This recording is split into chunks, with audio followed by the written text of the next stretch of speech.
Hey guys, and it's Tiny Tom Logan back with another video for you, and I've done a little build, but it's to kind of give you a little story for those of you out there that were early adopters of the new Corsair iQ Link, let's call it an ecosystem, where you can link all the fans together in a daisy chain and there's not a million cables coming out, which I personally hated. The fact that you have two cables for every fan was just annoying.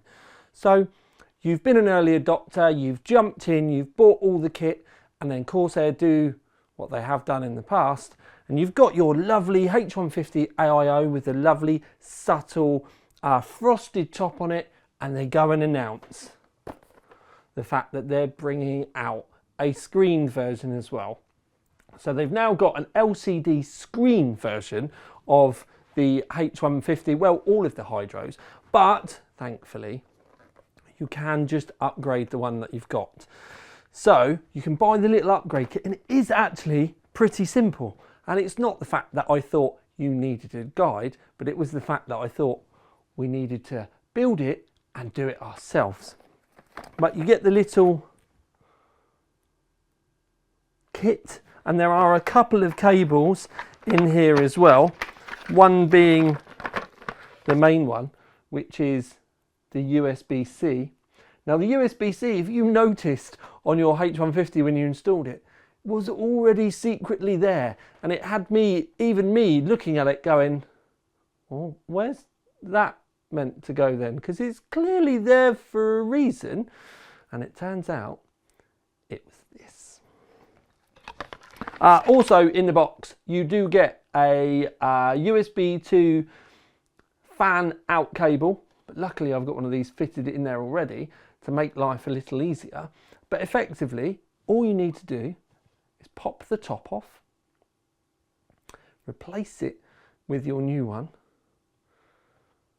and then wire in your USB-C cable, and then make sure you reboot, and then magical things will happen in the iQ software.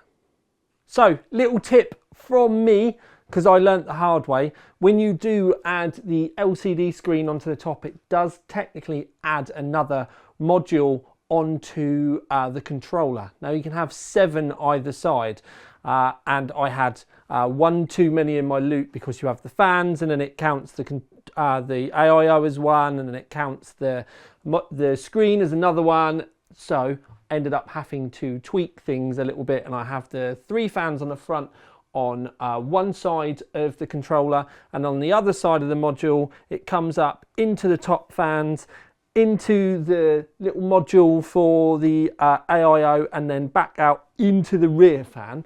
And that is how I have wired mine, so that they are 2 separate batches. Now with the screen you can obviously do lots of things with it. You can change the temperature that you are monitoring, you can change all the lights, you can change, there are many different animations that you can put on the screen. You can put logos as well, you can put your own logo on it if you wanted.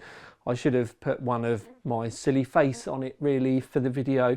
I really do like the soft frosted top on this though, and as you can see with the lighting, I actually haven't used bright white at all. I will put the hex colours in the description underneath, but it's a slightly warmer white with what I can only really call is like a Tiffany kind of teal sort of colour, and I went for that as like a more calming and sedate, rather than bright in your face and white and red like I normally would have done.